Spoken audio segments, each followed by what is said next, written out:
안녕하세요. 반갑습니다. 저는 합법적인 대통령이신 박근혜 대통령님께서 다스리는 자유대한민국의 국민 김미자입니다. 오늘은 달성 사저에 나와서 퍼포먼스를 또 합니다. 우리나라의 진정한 희망은 박근혜 대통령님이시죠. 지금 선거를 앞두고 있지만 솔직히 우리나라는 지금 진정한 보수는 없습니다. 진정한 보수는 박근혜 대통령님이십니다. 그리고 우리 대통령님은 헌법상 탄핵당할 일을 안 하셨기 때문에 헌법상은 헌법으로 적용하면 탄핵이 인용되지도 않았고 또 임기가 남아있는 상태이기 때문에 상태에서 불법으로 감금되셨기 때문에 현재도 대한민국의 대통령님이신 겁니다. 그것을 우리 국민들이 바르게 인식해야 돼요. 아시죠? 박근혜 대통령님 그 불법 감금한 2017년 3월 10일 위헌 파면 선고 이후 치루어지는 모든 선거는 불법이라는 것을, 그래서 지금 현재는 우리나라가 합법적인 대한민국이 아니고 불법 치하에서 다스림을 받고 있는 불법 대한민국입니다. 하루속히 우리의 진짜 대통령님이신 박근혜 대통령님께서 청와대로 복귀하셔서 복귀하시는 것이 우리 자유 대한민국, 합법적인 대한민국이 회복되는 일입니다. 이 사실을 우리 국민들이 좀 하루속히 깨달아야 되는데 깨우치고 우리 박근혜 대통령님 청와대 복귀를 한 목소리로 외쳐야 우리의 진정한 자유 대한민국이 회복될 것입니다. 정권 교체가 아닙니다. 박근혜 대통령님 그 정부가 다시 회복돼야 되는 것입니다. 그것이 정상적인 것입니다. 네, 저도 인사말이 너무 길었네요. 자, 오늘 또 우리 이렇게 박근혜 대통령님과 트럼프 대통령님, 사랑하는 우리 박근혜 대통령님, 트럼프 대통령님 두 분이 너무너무 존경스럽고 두 분이 하루속히 같이 전 세계를 위해서 함께 일하시는 그 모습을 보고 싶네요. 그날은 곧 올 것을 저는 확신하고 기다리고 있습니다. 자, 우리 또 달성사저 주변을 한번 살펴보겠습니다. 오늘 날씨가 참 좋습니다. 여기가 저 보이는 곳, 저곳이 박근혜 대통령께서 계시는 달성사저입니다.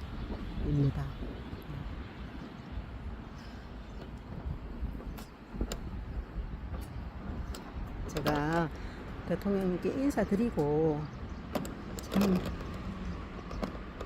우리 박근혜 대통령님은 큰 절을 받으시고 또 합당하신 분이시죠. 그래서 저는 정말 진심을 다해 존경하는 마음으로 큰 절을 드립니다.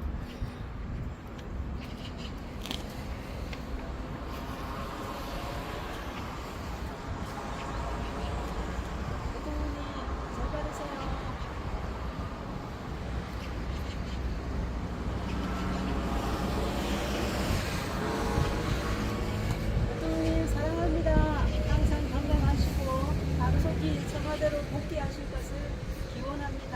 그리고 그날을 학수고대하며 기다리고 있습니다. 사랑하고 존경합니다.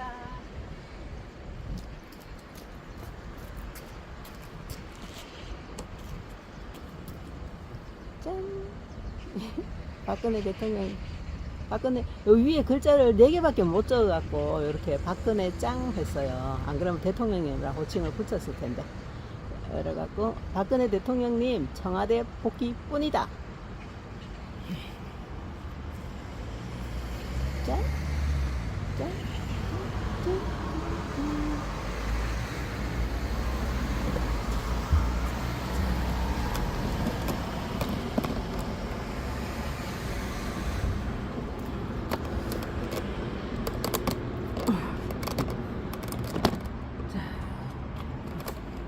이게 보여야겠죠?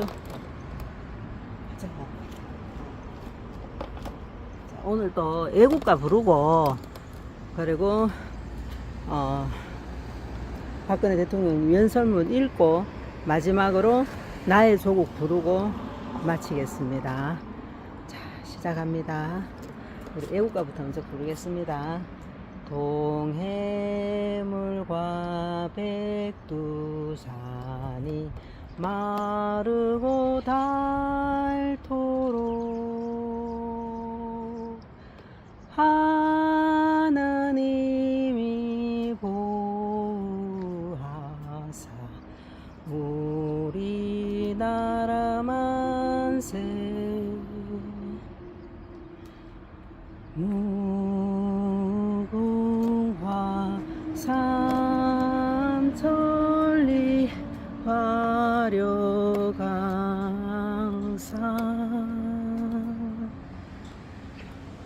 대한 사람 대한으로 길이 보전하세 남산 위에 저소나무 철갑을 두른 듯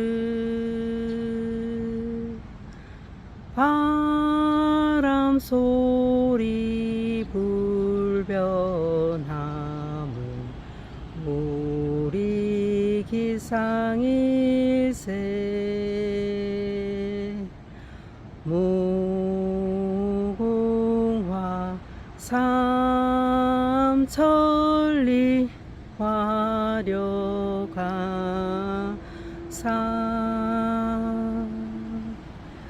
대한 사람 대한으로 길이 보전하세 가을 하늘 공활한데 높고 구름 없이 밝은 달은 우리 가슴 일편단심일세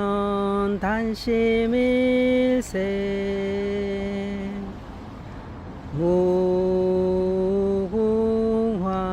삼천리 화려강산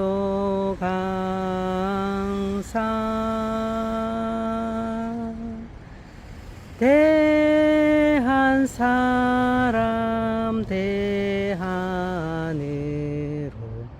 길이 보전하세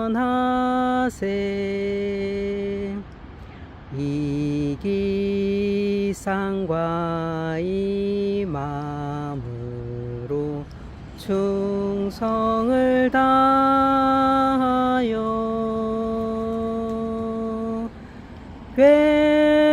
괴로우나 즐거우나 나라 사랑하세 무궁화 삼천리 화려강산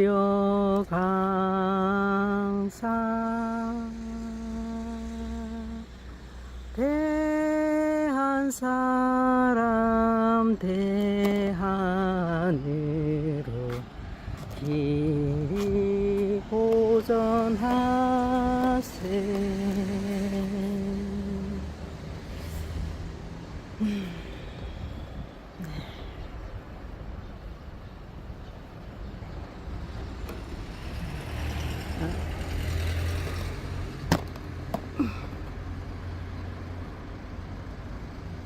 너무 가까이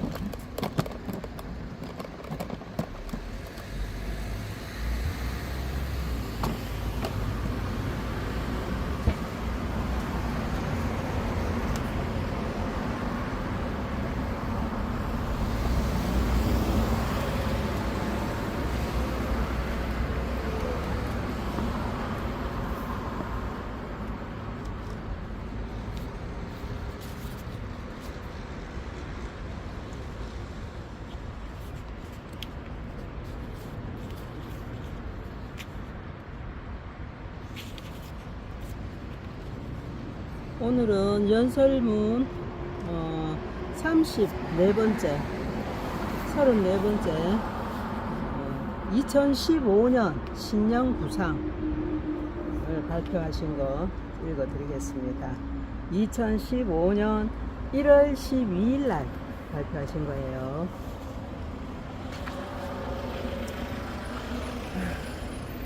박근혜 대통령은 청와대 춘추관에서 2015년 신년 기자회견에 앞서 집권 3년차 국정운영 구상을 밝혔다.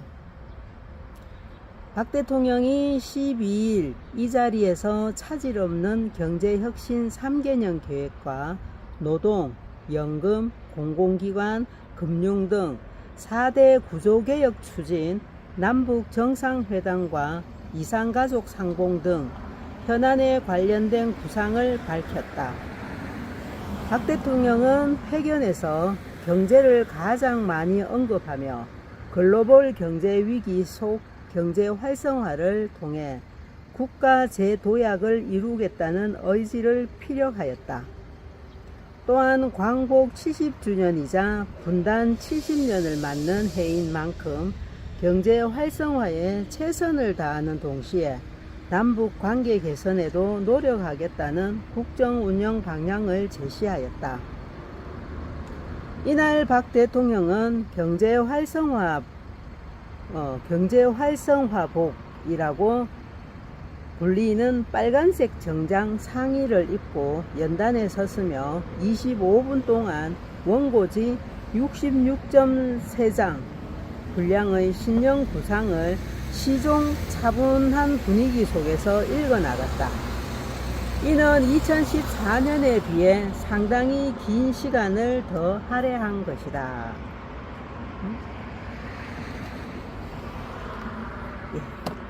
66.3장이라면은 와.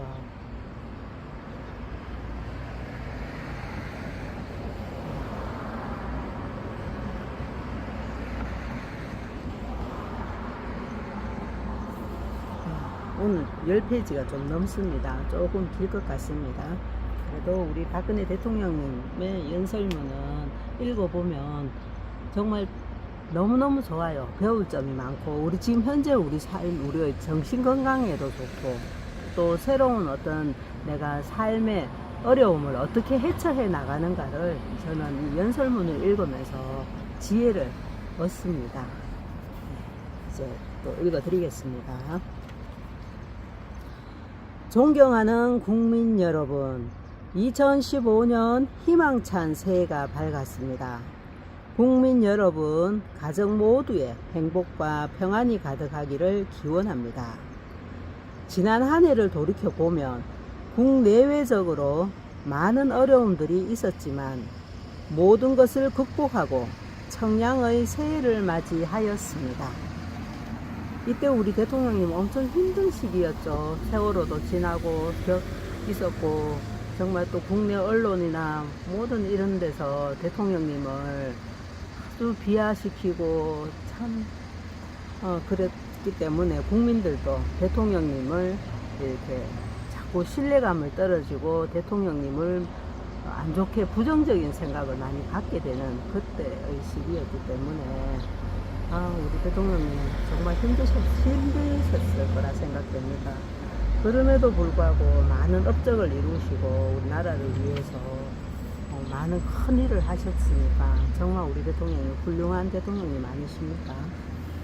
자, 이제 말 그만하고 연설문 읽어드리겠습니다. 그동안 국민 여러분께서 흔들림 없이 묵묵히 지지해 주신 결과라고 생각합니다. 다시 한번 신뢰를 보내주시고 지켜봐 주신 우리 국민 여러분께 진심으로 감사드립니다. 그동안 여러가지 일들로 사회를 어지럽혔던 일들이 다시는 일어나지 않도록 해결 방안을 마련해 나가겠습니다. 특히 이번 문건 파동으로 국민 여러분께 허탈함을 드린 데 대해 마음이 무겁고 송구스럽습니다.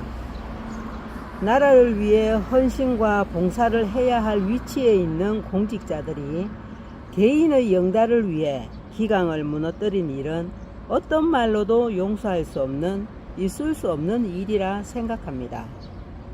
그동안 사실의 진위 여부를 파악조차 하지 않은 허위 문건들이 유출되어서 많은 혼란을 가중시켜 왔습니다.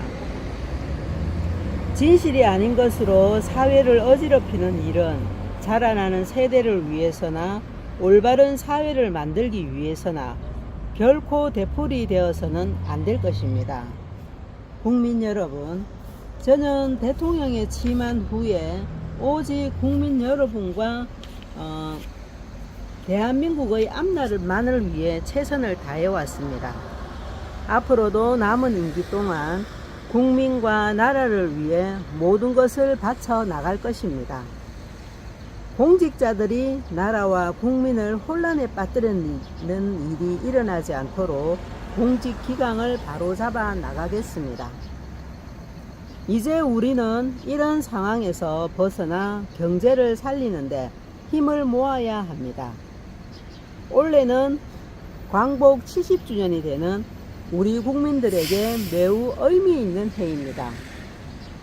국정 3년 차에 전국 단위의 선거가 없는 해로 경제의 활력을 되찾고 국가 혁신을 위해 국력을 결집할 수 있는 절호의 기회이기도 합니다. 정부는 이러한 기회를 잘 살려서 국민 여러분과 함께 희망의 2015년을 만들어 가겠습니다. 국민 여러분, 최근 세계 경제는 글로벌 금융위기 이후 대전환기에 놓여 있고 각국의 경쟁은 갈수록 치열해지고 있습니다. 이러한 우리 경제의 도약과 정체의 갈림길에서 과거부터 누적되어 온 잘못된 제도와 관행을 근본적으로 바꿔서 우리 경제의 체질을 혁신하고 새로운 성장 능력을 갖추지 못한다면 세계 속에서 경쟁에 뒤처질 수밖에 없습니다. 대통령님께서 진짜 그동안 오랜 세월 누적되어 있던 잘못된 제도와 관행을 근본적으로 바꾸려고 하시니까 거기에 걸려드는 사람들이 얼마나 많았겠어요. 그러니까 얼마나 많은 사람들이 대통령님을 미워하고 좀 등을 돌렸겠습니까? 그죠? 참 이거는 진짜 대통령님께서도 정말 뼈를 깎는 미움을 받을 각오를 하시고 정말 나라를 바르게 세워야 되겠다는 생각 때문에 과감하게 시도하신 건데 이게 참 또 이게 또 드러나고 현실적으로 드러나기에는 시간도 필요한데 참 어쨌든 그 혜택은 문재인이가 많이 받죠. 그죠? 살림도 알뜰하게 잘 살아가지고 저축해 놓으니까 흥청망청 쓰고 하여튼 죄송합니다. 또 이야기가 많이 길어서 다시 예설문을 읽어드리겠습니다. 지금 우리가 이러한 도전과 위기에 어떻게 대응하느냐는 단지 지금 우리 세대만의 문제가 아니라 미래 세대의 생존과 직결된 문제입니다. 저는 이런 도전을 극복하기 위해 작년에 경제혁신 3개년 계획을 발표했습니다. 방만한 공공부문과 시장의 잘못된 제도와 관행을 바로잡아 기초가 튼튼한 경제를 만들고 창조 경제를 통해 우리 경제를 역동적인 혁신 경제로 탈바꿈시키며 성장의 과실이 국민들께 골고루 돌아가도록 내수, 수출, 균형 경제를 만들겠다고 말씀드렸습니다. 이러한 계획이 차질 없이 추진되면 우리 경제는 잠재 성장률 4%대, 고용률 70%, 국민소득 4만 달러로 나아가는 경제로 바뀌게 될 것이라고 확신합니다. 얼마나 이 국정 계획대로 이게 이루어졌을 때 얼마나 우리가 잘 사는 나라가 되었을까요? 그죠? 작년은 3개년 계획 1년 차로 핵심 과제들을 중점 추진한 결과 우리 경제 성장률이 4년 만에 세계 성장률을 앞지른 것으로 추정되고 고용도 12년 만에 50만 명대의 신규 일자리를 만들었습니다. 와, 정말 대단하십니다. 우리 대통령 진짜. 세계적인 경기 침체 속에서도 수출액과 무역 흑자, 무역 규모가 사상 최대를 기록하는 트리플 크라운을 2년 연속 달성했습니다. 하지만 이런 성과에도 불구하고 아직 경기 회복의 온기가 국민 여러분의 실생활까지 고루 퍼져나가지 못한 것 같아 안타깝습니다. 그렇죠. 이게 이제 그러니까 좀 시간이 좀 필요한 거죠. 우리 국민들 실생활까지 고루 퍼져나가기는. 그렇게 고루 퍼져나가는 그 시간까지 좀 5년간 다 하셨으면 충분히 국민들이 그거 뭐 느끼고 참 우리 대통령님을 감사하고 했을 건데 채 미치지 못한 상태에서 언론에서 막 이렇게 우리 대통령님을 왜곡시키고 막 부정적이고 이상하게 막 보도하면서 이 국민들이 대통령님의 진 가치를 제대로 알기 전에 부정적인 의식부터 먼저 심어줘 버린 거죠. 그게 정말 너무너무 안타깝습니다. 다시 바로해야죠. 이미 진실은 통한다고 우리 대통령님께서는 정말 진심으로 나라와 국민을 위해 일하셨기 때문에 지금 많은 사람들이 그거를 알고 깨닫고 있잖아. 그죠? 어렵고 힘들더라도 구조개혁을 통해 근본적인 처방을 해야만 우리의 미래 세대에게 건강한 대한민국을 물려줄 수 있습니다.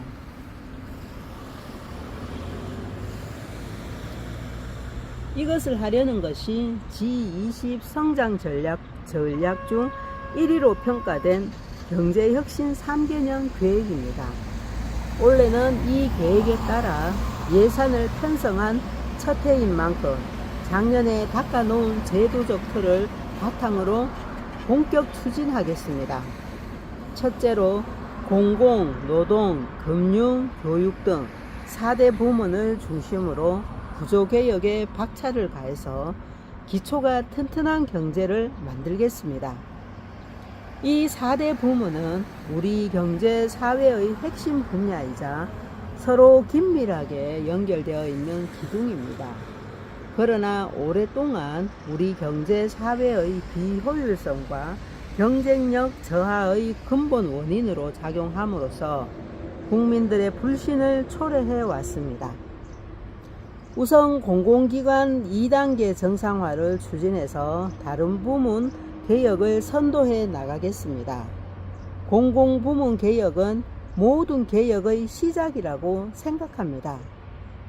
지난해 공공기관 스스로 각고의 노력을 통해 24조 원의 부채를 줄이고 향후 5년간 1조 원의 복리후생비를 절감하는 성과를 달성했습니다.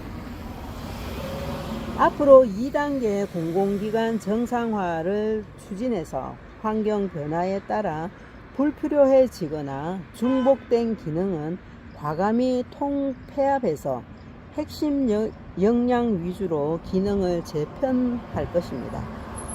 이러한 노력이 성과를 내면 공공부문의 생산성과 효율성이 높아져서 가장 저렴하고 효율적으로 국민들께 공공 서비스를 제공할 수 있을 것입니다. 공무원 연금도 반드시 개혁해야 합니다. 작년에 2조 5천억 원의 적자를 국민 혈세로 보전했는데 올해는 3조 원, 10년 후에는 10조 원으로 적자 규모가 눈덩이처럼 불어나게 되어 있습니다. 이대로 방치하면 484조 원, 국민 1인당 945만 원이나 되는 엄청난 빚을 다음 세대에 떠넘기게 될 것입니다. 그동안 국가를 위해 밤낮 없이 헌신해온 공무원들께서 나라의 기초를 만들어 왔다는데 누구도 이의를 제기하지 않습니다.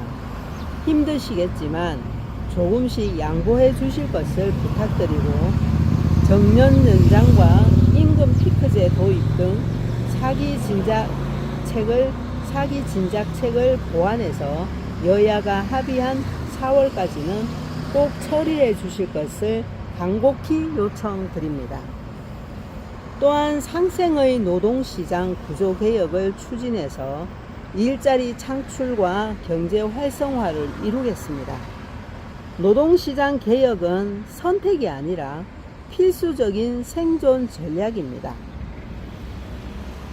비정규직 차별화로 대표되는 고질적인 노동시장의 이중 구조를 해소하지 않고서는 질 좋은 일자리 창출과 경제 활성화는 어렵습니다. 지난 12월 23일 노사정 대표들께서 노동시장 구조개혁 개선의 원칙과 방향에 대해 합의하였는데, 우리나라도 네덜란드나 덴마크와 같은 사회적 대타협을 할 수 있다는 희망의 씨앗을 보았습니다. 노동시장이 개선되면 우리의 미래 세대인 청년들이 더 좋은 일자리를 가지게 될 것이며 국가 경쟁력도 높아질 것입니다.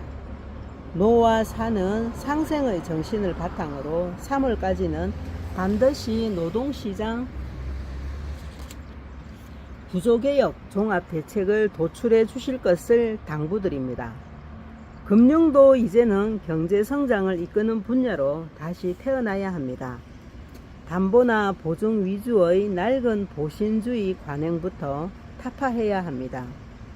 현장의 기술력이나 성장 가능성을 평가해서 자금을 공급하는 이런 창의적 금융인이 우대를 받는 문화를 만들겠습니다. 금융 규제도 전례가 없는 수준으로 혁파해야 합니다. 액티브 X와 같은 낡은 규제에 안주한 결과 국내 소비자의 해외 직구는 폭발적으로 느는데 해외 소비자의 국내 역직구는 걸음마 수준입니다. 외국인만큼 쉽게 결제할 수 있도록 규제를 완화해서 역직구가 활성화되면 이것도 숫줄 못지않은 효과를 거둘 수 있을 것입니다. 국가의 100년 대계를 위해 교육개혁에도 최선을 다하겠습니다.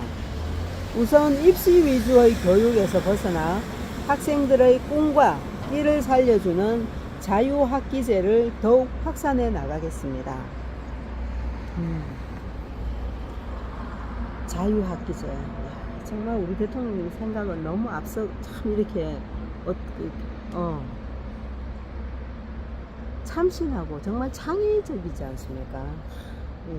이게 이제 이거는 이제 대학교에서 들어가서 할 건데, 이런 거를 창의적인 어떤 입시 위주가 아닌 정말 그 사람의 소질을 개발하기 위해 할 수 있는 이런 자유 학기제, 자기의 필요성에 따라서 이렇게 선택해서 전공을 살릴 수 있는 어떤 그런 길을 열어주는 거잖아, 그죠? 여기서 제가 잠깐만 또 이야기 말씀드리면요, 요즘 제가 만학도가 됐다 했잖아요. 그러니까 이게 이제 만학도는 내가 기존 생업을 하면서 여기에 이 기존 생업을 좀 더 살리고 싶은 이제 열망이 있으니까 제가 이 배움을 선택을 했잖아요. 그러니까 옛날에 학교 다닐 때 억지로 의무적으로 공부해야 되는 것보다는 더 이제 내가 스스로 필요에 의해서 선택해서 하니까 열심히 하게 되고 관심을 갖게 되고 이해도도 높더라고요. 그리고 이제 시간도 이제 내가 이렇게 선택해서 아직은 1학년이라서 그런 거는 안 되지만은 인터넷 강의를 같은 경우는 내가 필요한 시간에 맞춰서 또 들을 수 있고, 매주 토요일 날 하루만 가서 듣게 되니까 굉장히 어떤 내 기본 생활에 큰 지장 없이 공부를 할 수 있어서 정말 좋거든요. 그것도 우리 대통령님께서 길을 열어주신 거죠. 그래서 너무너무 감사하게 재밌게 학교 생활하고 있습니다. 다시 본문으로 들어갔어요. 공공기관부터 솔선해서 학생들에게 기회를 제공해 주기 바랍니다. 소득 연계형 반값 등록금을 약속드린 대로 올해 완성해서 경제적 어려움으로 대학교를 포기하는 학생이 없도록 하겠습니다. 얼마나 감사한 일입니까? 세세하게 생각해 주시는 우리 대통령님 아울러 산업 수요에 맞는 현장 중심 교육으로 전환하기 위해 스위스 도제식 직업학교를 시범 운영하고 취업을 전제로 기업과 계약한 전문대학 지원을 확대하겠습니다. 학벌이나 스펙이 아닌 능력으로 평가받는 사회를 만들기 위해 금년부터는 국가직무능력표준 NCS를 기반으로 하는 채용을 공공기관부터 선도적으로 대폭 확대해 나가겠습니다. 국민 여러분, 경제혁신의 두 번째 실천 전략은 경제의 역동성을 회복하는 것입니다.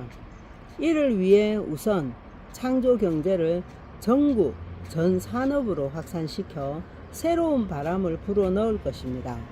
창조경제의 주역인 중소 벤처기업을 적극 육성, 지원하기 위해 대기업과의 1:1 전담 지원 체계를 갖춘 창조경제혁신센터를 상반기까지 전국 17개 시도에 모두 개소해서 금융, 법률, 사업 컨설팅 등 원스톱 지원 체계를 갖춰 나가겠습니다. 특히 지역 특화 산업과 연계해서 지역 경제를 이끌어가는 허브로 키워나갈 것입니다. 그리고 제조업 혁신 3.0 전략을 본격 추진하겠습니다. 스마트 공장 확산 등 공정 혁신과 사물 인터넷, 3D 프린팅, 빅데이터 등 핵심 기술 개발을 통해서 새로운 미래 성장 동력을 만들고 우수한 젊은 인재들이 모여드는 제조업으로 거듭나도록 하겠습니다. 또한 기후변화 위기를 새로운 기회로 활용하기 위해 에너지 신산업을 적극 육성하겠습니다.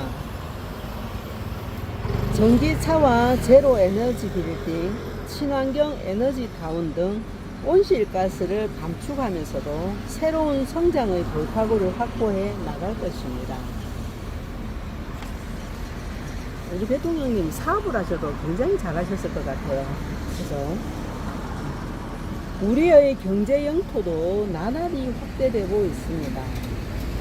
최대 9년 동안 지지부진했던 협상을 상대국 정상들과 기존의 틀을 벗어난 창조적 방식으로 수차례 협의를 한 결과 중국, 캐나다, 베트남 등 5개국과 FTA를 체결할 수 있었습니다.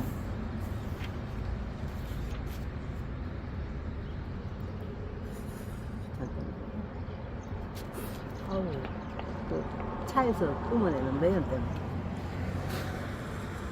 우리 FTA 시장 규모가 전 세계 GDP의 73% 이상 확대되면서 우리 기업들은 가격 경쟁력에서 우위를 가지고 수출할 수 있게 되었습니다.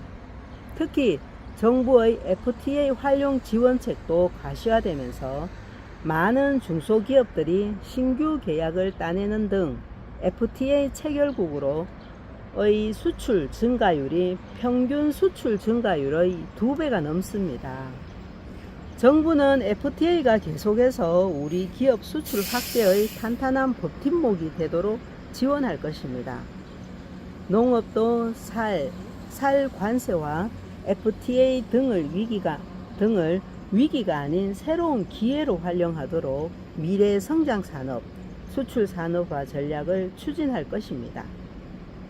세종 창조마을 출범을 계기로 스마트팜을 본격적으로 보급하고 농촌 관광, 유통, 교육 등 다양한 분야에도 ICT 표준 모델을 개발해서 활용한다면 농업의 6차 산업화도 앞당길 수 있을 것입니다.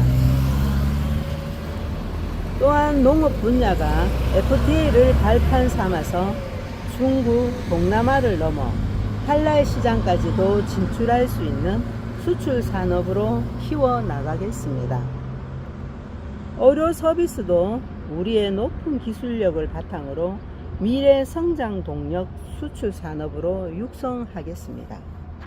국민 여러분, 창조 경제에 끊임없이 새로운 동력을 제공하는 핵심 콘텐츠이자 새로운 경제 영토를 개척하는 천병은 바로 문화입니다.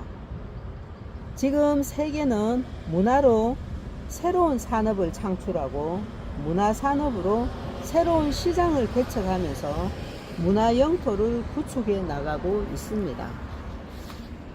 세계가 문화 영토, 디지털 영토를 확보하기 위해 치열한 경쟁을 하고 있는 현 시점에 이 기회를 놓치면 우리는 미래 성장 동력을 잃게 되고 다음 세대의 먹거리도 없어지게 될 것입니다. 정부는 창조 문화가 이끄는 미래 신성장 동력을 만들어 우리의 미래를 확보해 나갈 것입니다. 먼저 적극적인 지원과 육성으로 무형의 자산을 가치화시켜 문화 콘텐츠 산업을 창조 경제의 주역으로 키워 나가겠습니다. 거기에 우리의 장점인 또 강점인 디지털 파워가 결합되면 전 세계 디지털 소비 시장의 흐름을 바꾸는 신디지털 문화 산업을 일으킬 수 있을 것입니다.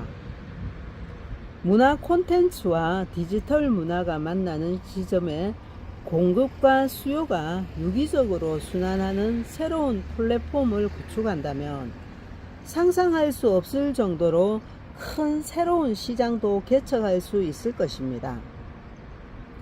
이렇게 문화를 통해 미래 시장을 개척하고 새로운 성장 동력을 얻어 국제사회의 문화 강국이 되도록 실천해 나가겠습니다. 국민 여러분, 경제혁신의 세 번째 실천 전략은 내수 확대를 통해 우리 경제를 내수와 수출이 균형을 이루는 경제로 만드는 것입니다. 우선 내수 부진과 저성장의 근본 원인으로 작용해온 고질적인 규제를 개혁하는 것이 가장 시급한 규제입니다. 규제 개혁은 경제의 중심을 정부에서 민간으로 옮기는 핵심입니다. 작년에는 범정부적 역량을 결집해서 전년보다 3배 많은 약 3,000건의 규제를 개선하였고, 연말에는 규제 단두대 방식을 적용해서 오랫동안 풀리지 않았던 규제들을 전격 해결하였습니다. 우수 창업자에 대해 연대 보증을 면제해 아이디어와 기술력을 갖춘 젊은이들이 두려움 없이 창업에 나설 수 있게 되었고, 먹는 샘물 제조 공장에 탄산수 생산 시설을 허용해서 새로운 탄산수 시장이 열리게 되었습니다. 탄산수가 대통령 때 이렇게 규제를 개혁해 줌으로 해서 생겼군요. 먹는 샘물 제조 공장에 탄산수. 원래 2단계 규제 개혁을 성공적으로 추진하고 나면 기업과 외국인 투자자들은 더욱 자유롭게 투자할 수 있게 되고 일자리도 많이 늘어서 경제 회복에 크게 도움이 될 것입니다.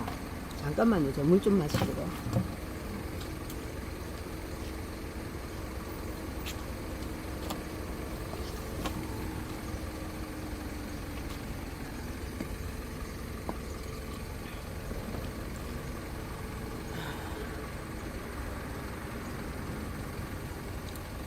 원래 2단계 규제 개혁을 성공적으로 추진하고 나면 기업과 외국인 투자자들은 더욱 자유롭게 투자할 수 있게 되고 일자리도 많이 늘어서 경제 회복에 크게 도움이 될 것입니다.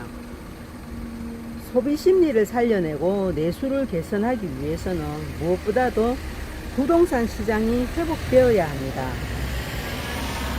그간 부동산 시장을 올가매던 과도한 규제들을 바로잡은 결과 지난해 주택 거래량이 8년 만에 최대치에 달하는 등 부동산 시장이 조금씩 회복되고 있습니다. 이때 부동산으로 돈 번 사람들 많죠. 저는 그때 이런 걸 몰라가지고 참 이런 어떤 혜택을 못 받지만 앞으로 정부는 규제 혁파, 저렴한 토지 공급, 과감한 금융, 세제 지원 등을 통해서 민간 장기 임대 주택 공급을 대폭 늘려 주거비 인하로 이어지도록 하겠습니다. 아울러 단기 변동금리 주택담보대출을 장기 고정금리로 전환하여 가계의 부담을 덜어드리고 이를 내수 진작으로 이어지도록 하겠습니다.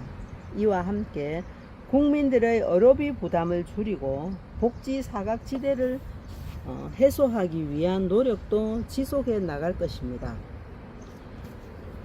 작년에 이어 올해도 암, 심, 뇌혈관 및 희귀난치성 등 4대 중증 질환에 대한 진료비 부담과 상급 병실료, 선택 진료비, 간병비 부담을 지속적으로 낮추겠습니다. 기초생활보장제도는 맞춤형 급여 체계로 개편해서 더 많은 분들에게 더 충실한 지원을 해드리면서 소득이 늘어나도 의료, 주거 등 필요한 지원을 계속 받도록 하겠습니다. 존경하는 국민 여러분, 70년 전 우리 민족 모두는 하나된 마음으로 조국의 독립을 위해 투쟁하였고 함께 광복을 맞이했습니다. 광복을 기다리던 그때의 간절함으로 이제 분단 70년을 마감하고 우리의 소원인 통일을 이루기 위한 길에 나서야 한다고 생각합니다. 숱한 어려움 속에서도 우리는 국민들의 저력을 바탕으로 조국의 광복을 이루었습니다. 이제 국민들의 그 힘이 한반도의 통일을 이룰 수 있다고 믿습니다. 올해 광복 70주년을 맞아 통일준비위원회를 중심으로 통일의 비전과 방향에 대해 국민의 마음과 뜻을 모으고 범국민적 초당적 합의를 이루어내서 평화 통일을 위한 확고한 토대를 마련할 것입니다. 북한은 더 이상 주저하지 말고 대화에 응해야 합니다. 이산가족 문제의 근본적 해결부터 북한 주민의 삶의 질 향상과 민족 동질성 회복 작업 등에 남북한이 서로 머리를 맞대고 논의해서 함께 통일의 문을 열어가길 바랍니다. 정말 우리 대통령님 생각 얼마나 훌륭한 생각을 갖고 계신 분입니까? 정부는 앞으로 남북 관계 발전과 평화 통일의 기반 구축을 위해 민간 차원의 지원과 협력을 통해서 실질적인 대화와 협력의 통로를 만들어 나가고자 합니다. 특히 이산가족 문제는 생존해 계신 분들의 연세를 고려할 때 더 이상 지체할 수 없는 문제입니다. 이번 설을 전후로 이산가족 상봉이 이루어질 수 있도록 북한이 열린 마음으로 응해줄 것을 기대합니다. 또한 올해 광복절 70주년을 기념하는 여러가지 공동 행사를 남북이 함께 만들어 가길 바랍니다. 튼튼한 안보는 평화 통일의 기본 토대입니다. 정부는 한미 동맹을 굳건히 유지하면서 한중 전략적 협력 동반자 관계를 내시화하고 국교 정상화 50주년을 맞는 일본과의 새로운 관계를 모색하면서 한러 관계의 안정적 발전을 기해 나갈 것입니다. 이를 바탕으로 북한 비핵화와 남북 관계 개선의 선순환을 도모해 나갈 것입니다. 올해는 남과 북이 함께 평화롭고 자유로이 왕래하고 유라시아와 더 넓은 세상을 향해 나아가기를 희망합니다. 북단의 역사를 마감하고 한반도의 평화 통일을 이루기 위한 길에 국민 여러분께서 힘을 모아 주시길 바랍니다. 존경하는 국민 여러분, 6.25 전쟁 직후 세계 최빈국 중 하나였던 우리가 세계 12국의 경제 규모를 가진 나라로 발돋움했고 전 세계에서 유일하게 전쟁을 치르지 않고 중화학 공업을 성공시킨 나라가 되었습니다. 세계 최초로 원조를 받던 나라에서 주는 나라로 발전하였습니다. 우리는 이러한 저력이 있기 때문에 우리 앞에 놓여 있는 어떠한 어려운 문제도 극복해 나갈 수 있다고 생각합니다. 집권 3년 차를 맞이하면서 그동안을 돌아보면 저는 국가 경제를 살리고 국민들의 삶이 나아지도록 하기 위해 한순간도 마음 놓고 쉰 날이 없었던 것 같습니다. 그러나 아직 국민 여러분의 기대에 못 미친 것들이 있어 안타깝습니다. 이제 경제혁신 3개년 계획을 국민 여러분과 힘을 합해 성공적으로 이루어내서 그 결실을 국민 여러분께 안겨드리고 싶은 것이 저의 소망입니다. 그것을 이루기 위해 청와대도 새롭게 조직 개편을 하고 적극적이고 진취적인 자세로 국민 눈높이에 맞는 정책을 추진하고 국민과 소통해 나갈 것입니다. 앞으로 정부와 청와대가 국민들에게 희망을 안겨드리고 신뢰받을 수 있도록 거듭나는 노력을 해 나갈 것입니다. 저는 국가에 대한 저의 마지막 봉사의 기회를 앞으로 30년 우리 경제의 번영을 이루는 기초를 닦고, 와 진짜 이렇게 포부가 크셨네, 그죠? 이렇게 큰 꿈 생각을 가지고 이 설계를 구조하고 구조개혁을 하고 참 하신 거죠. 30년 앞으로 30년 우리 경제의 번영을 이루는 기초를 닦고 평화 통일을 이루는데 모두 바칠 것입니다. 국민 여러분께서도 모두 힘을 모아서 대한민국이 재도약하는 희망의 2015년을 만들어 주시길 바랍니다. 감사합니다. 정말 저는 이 연설문을 읽으면서 우리 대통령님의 그 생각의 깊이에 정말 감탄이 이제 마음속에서부터 우러납니다. 어떻게 이렇게 다양한 면으로 서로 이렇게 정말 세심하게 생각하시고 그런 거를 다 이렇게 나라가 바로 서고 국민이 잘 될 수 있는 방향으로 많이 생각하시고 계획하셨는가 이런 것을 진짜 이 연설문을 읽으면서 진짜 이렇게 깨닫게 되거든요. 저는 이런 연설문 이런 거를 그때 당시에는 대통령님이 하실 당시에는 정치에 관심도 없었고 내 살기 바빴고 그래서 그냥 정치는 정치하는 사람들이 하는 것이지 생각하고 솔직히 나라 걱정 안 하고 내 일만 하고 내 살 길만 생각하면서 살았었습니다. 그런데 이렇게 참 훌륭한 이런 연설을 하시고 또 나라를 이끌기 위해서 국민들에게 협조해 줄 것을 요청도 하시고 하셨는데 우리 대부분 많은 국민들이 자기가 살기 바쁘니까 자기 사는데 집중하느라 대통령님의 이런 말씀을 제대로 귀담아 들은 사람들이 얼마나 있었을까요? 그냥 TV나 보고 그러다 보니까 TV에서 하는 거짓말 이런 왜곡된 보도 이런 거를 진실로 받아들이고 대통령님의 어떤 진짜 이런 참모습을 제대로 모르고 대통령님을 오해할 수 있었지 않았겠습니까?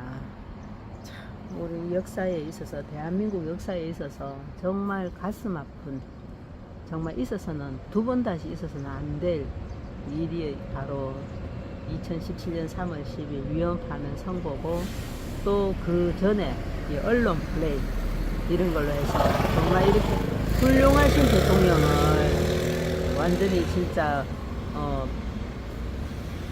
그건 비하시키고 완전히 진실을 거짓으로 완전 만들어가 사람을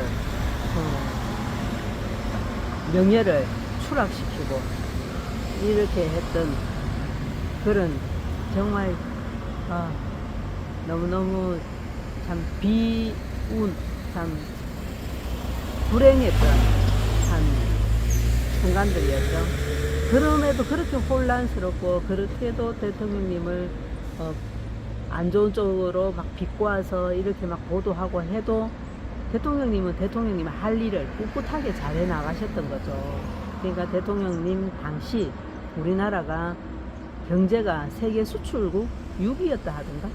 예, 그렇고 지금 또 사람들 주변에 들어보면 내 아는 언니나 여러 사람들 이야기 들어보면 그때가 정말 살기가 좋았었다. 지금 생각해보면 그렇게 말하는 사람들이 너무 많습니다. 그때 정말 부동산도 잘 돼갖고 진짜 빚내갖고도 아파트 사라 하면서 막 그런 이야기를 했었다고 하더군요. 저는 뭐 전혀 관심이 없고 그런 거 근데 머리가 안 돌아가가지고 그때는 몰랐었어요. 근데 어젠가요? 아래인가요?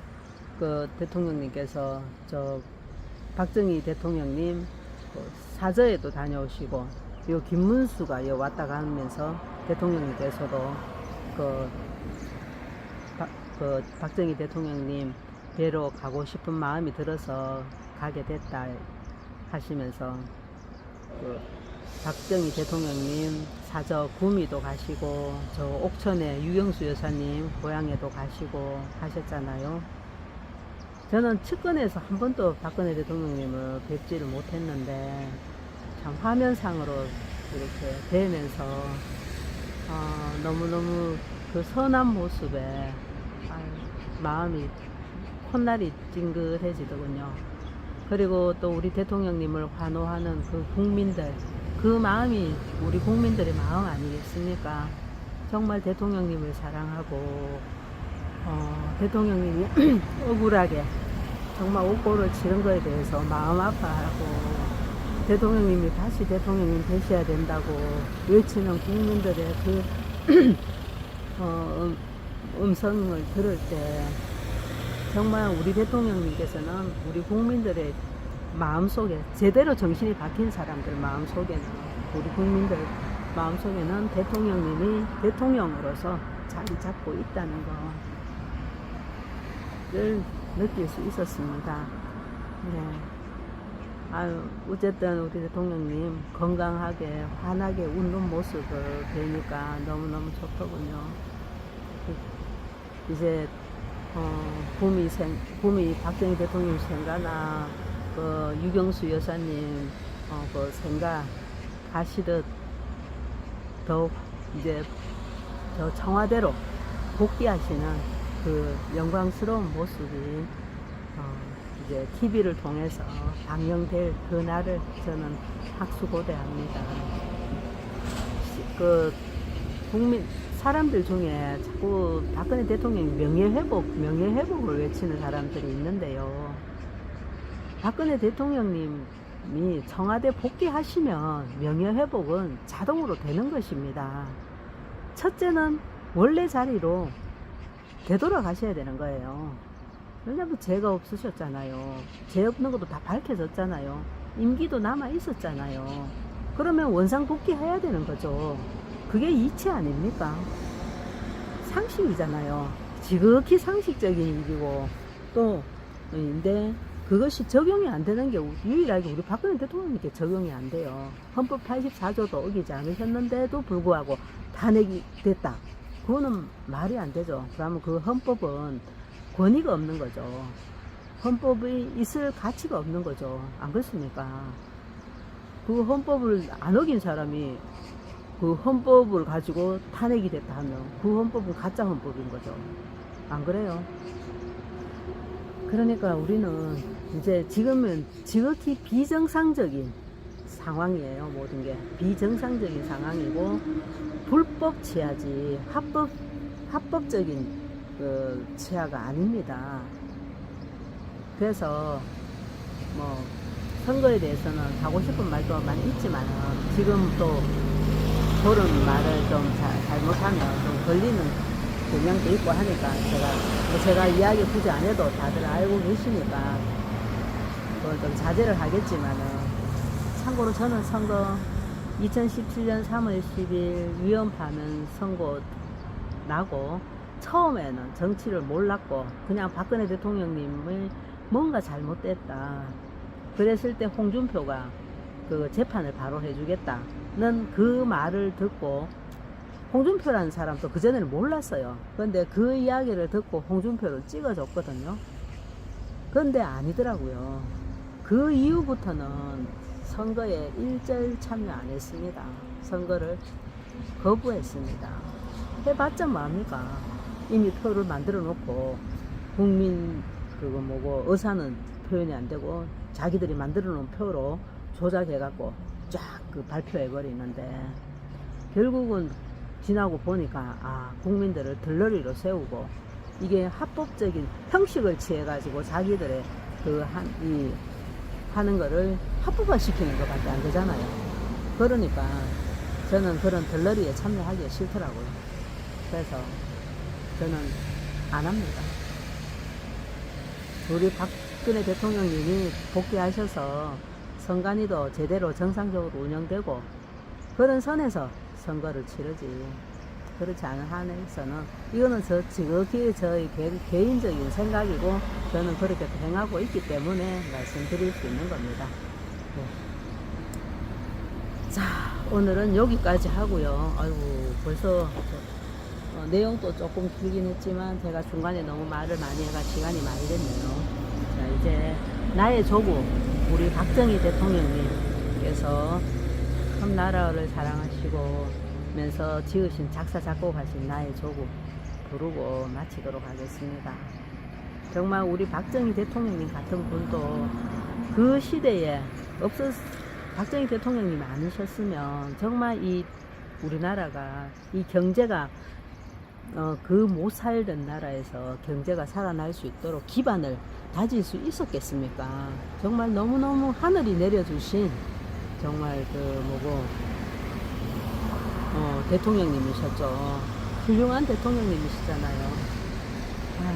정말 우리 박정희 대통령님도 생각하고 우리 박근혜 대통령님 하루속히 청와대 복귀하기를 기원하면서 나의 조국을 부르겠습니다. 같이 마음이 동하시는 분은 같이 힘차게 불러주세요. 자, 이제 시작합니다. 하나, 둘, 셋. 백두산의 푸른 전기 이 땅을 수호하고 한라산의 높은 기상 이결에 지켜왔네. 무궁화 꽃 피고 저도 유구한 우리 역사 세계도 살아왔네. 슬기로운 우리 결에 영롱한 아침 해가 동해에 떠오르며 우라말송 금수강산 여기는 나의 조국 조상들의 피땀 어린 빛나는 문화유산 우리 모두 정성 다해 길이 보전하세. 삼국통일 이룩하 화랑의 옛 정신을 오늘에 이어받아 새마을 정신으로 영광된 새 조국의 새 역사 창조하여 영원토록 후손에게 유산으로 물려주세. 딥스테이트 아웃. 대한민국 헌재는 2017년 3월 10일 박근혜 대통령님께 내린 위헌 파면 선고를 재조사하라. 박근혜 대통령님께서는 헌법 84조를 어기지 않으셨고 뇌물 한 푼 받지 않으셨다. 그런데 왜 탄핵이 된단 말인가? 어떻게 탄핵이 성립된단 말인가? 헌재는 헌법 수호 차원에서 2017년 3월 10일 박근혜 대통령님께 내린 위헌 파면 선고를 재조사하라!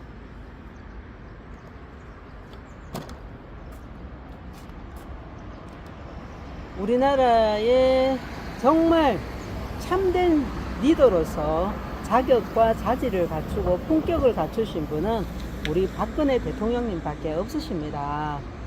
우리 박근혜 대통령님은 죄도 없으시고 또 대통령으로서 현직에 계시는 상태에서 그 형사상 소출을 받으신 역사 이율에 없는 일을 당하셨죠.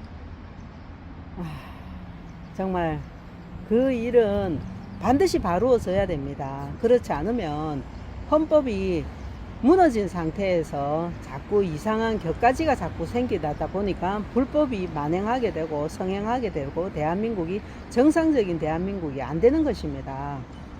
헌법 무엇이든지 집도 그렇고 기초를 바로 세워야 튼튼하게 세워지듯이 대한민국 헌법이 완전히 무시된 그 2017년 3월 10일 위헌 파면 선고는 반드시 바로워져서 박근혜 대통령님께서는 청와대로 복귀하셔야 됩니다.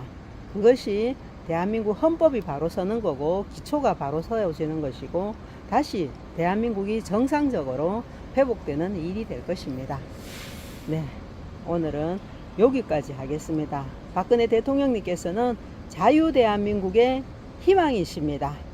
네, 이상입니다. 감사합니다.